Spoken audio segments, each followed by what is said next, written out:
people have been arrested and charged in connection with a killing spree over the past several months. They've been charged with both murder and attempted murder and allegedly conspired together to commit these crimes. Most of them were gang-related. 6 people were killed, one of them as young as 18 years old. We just spoke with LA County District Attorney George Gascon about the importance of tracking down these criminals. Meantime, 6 of the 9 defendants pleaded not guilty earlier this week. In today's video, we're going to be speaking about how 2 brothers from Kitchen Crip and 7 other members would be accused of going on a crime spree and killing 6 people and more. But let's dive right into it. And just to make sure there's no confusion in the story, we're going to start off talking about the first 3 suspects, who would be the Gonzalez brothers and somebody named Tyrese Brown. The Gonzalez brothers would go by Mario and Tony. And to understand everything, we're going to start off with the motive. On September 26th of 2021, somebody named Cole Walker Haywood would be shot and killed on East 116th Street around 8:35 at night. And according to police, on September 26th of 2021, Cole Walker Haywood was standing outside with Tyrese Brown in front of his house. And don't forget, Tyrese Brown would be one of the suspects in the murder spree. And they're alleging that somebody from Bloods, they're not saying which blood set, but somebody from Bloods opened fire on them on 116th Street. But they would miss Brown and hit Cole Walker Haywood, and that's when he would pass away. And Cole Walker Haywood was also a member of Kitchen Crip. And prosecutors would say that after the murder of Cole Walker Haywood and the attempted murder of Tyrese Brown, the Kitchen Crips would look for retaliation. And this right here would be Cole Walker Haywood, and may he rest in peace. And as you can see right here, he would be in a picture with Top Dog from TDE. But after the death of Cole Walker Haywood, 2 months would pass before they started their killing spree. And their first murder would happen on November 15th of 2021. And on that day, somebody named Aaron Sutton, who was 18 years old, was shot and killed on the 7900 block of McKinley Avenue in the Florence district. The shooting took place at 12 o'clock in the afternoon, and according to court records, Mario Gonzalez and Tony Gonzalez, who was the 2 brothers that we spoke of, and one other suspect named Padilla Yates, would spot Sutton walking, and they would believe that he was a Bloods member. Mario Gonzalez would be driving, and Tony Gonzalez and Padilla Yates would jump out the vehicle and chase 18-year-old Sutton. That's when Tony Gonzalez would open fire, and he would hit Sutton. And this right here would be 18-year-old Aaron Sutton, and may he rest in peace. And just a few hours after Aaron Sutton was murdered, a member of the Kitchen Crips would have their house shot up. In that same exact night, the Kitchen Crips would avenge that shooting, and they would go do a shooting at a liquor store that was in the Swans territory. So on the day of November 15th, Aaron Sutton was murdered. And then a few hours after that, a member of the Kitchen Crips would have his house shot up. Then a few hours after that, the Kitchen Crips would slide to the Swan territory and shoot up their liquor store. And on November 21st of 2021, which would be 6 days after the triple shooting, Mario Gonzalez would be driving in the Swan territory. That's when he would spot somebody riding on a mini bike, and he would open fire on them.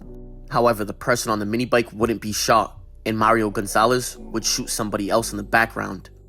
And that person would be 61-year-old Christopher Woods. And the shooting happened on the 8800 block of Central Avenue. In the very next day, on November 22nd of 2021, 7 of the Kitchen Crip members would meet at a house on 116th Street. That's when they would jump into 3 separate cars and drive to the Nickerson Gardens. This would be home of the bounty hunter Bloods, and it's alleged that when the 3 vehicles arrived, Padilla Yates would open fire out of the vehicle. And don't forget, Padilla Yates would also be one of the shooters on the Aaron Sutton murder. But like we just said, they would arrive, and Padilla Yates would open fire on the group of the bounty hunter Bloods, and he would strike a female named Tamoni Lee. This right here is Tamoni Lee, and she was 24 years old at the time of her death, and may she rest in peace. The next murder would happen a few weeks later, on December 3rd of 2021.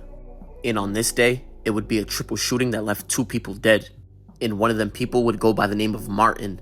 And on that day, it's alleged that Mario Gonzalez and Padilla Yates would confront Martin at the burger stand. And like we said, Mario Gonzalez and Padilla Yates were from Kitchen Crip, and they believed that Martin was a member of the Bloods. Mario Gonzalez and Padilla Yates would then leave the burger stand and drive around. Mario Gonzalez and Padilla Yates would then return to the burger stand, but Martin was nowhere to be found.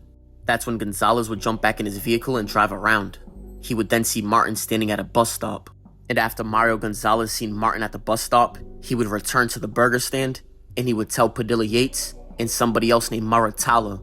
And as you notice, Padilla Yates would be present pretty much during all murders, and Maratala would be the person that shot up the liquor store on November 15th. But all 3 men would jump into Maratala's girlfriend's vehicle and pull up to the bus stop. that's when one of the men would open fire on a group standing at the bus stop. And they would hit 3 people that were standing at the bus stop, which would be a woman, Martin, and another man. And detectives would arrive at the scene at about 9:52 at night, and they would respond to the corner of Firestone Boulevard and Graham Avenue, and they would find both victims dead on the scene, which would be the woman and Martin. And the third victim was transported to the hospital where he survived. And the woman who lost her life that night was 24-year-old Erica Dixon, and may she rest in peace. And Cody Martin was 23 years old at the time of his death, and this would be him right here, and may he rest in peace. And the next murder would happen exactly a month later, on January 4th of 2022. And this shooting would take place on South Central Avenue and Manchester Avenue. And the person who was murdered would be 29-year-old Jamal Feemster. And it's alleged that the 2 brothers, Mario and Tony Gonzalez, seen Jamal Feemster at a bus stop. When they believed he was part of the Bloods gang, that's when they would approach him, get into an argument, and they would open fire on him, killing him. And this right here is Jamal Feemster, and may he rest in peace. And this right here would be a map of how close the murders happened. As you can see at the bottom, the Nickerson Gardens. Then at the top would be the 3 murders, and then all the way to the right, where it says Graham and Firestone, would be the double murder. And as you can see, majority of the murders happened in Swan territory, with the double murder being in the 9 Deuce Bishop Bloods. However, a few weeks would go by, and they would still make no arrest. Detectives would then get a few tips on where to look, and on January 31st of 2022 is when detectives would start to make their arrest. And on that day, Mario, his brother, and a few others would be arrested. And Mario Gonzalez, who was 20 at the time of his arrest, was charged with 6 counts of murder, 3 counts of conspiracy to commit any crime, and 2 counts of attempted murder. Padilla Yates, who was 27 at the time of his arrest, was charged with 4 counts of murder, 3 counts of conspiracy to commit any crime, and 1 count of attempted murder. And the other co-defendants, even though they didn't shoot a shot, were charged with 1 count of murder for the murder of Timoni Lee that happened at the Bounty Hunters. And they were also charged with 1 count of conspiracy to commit murder.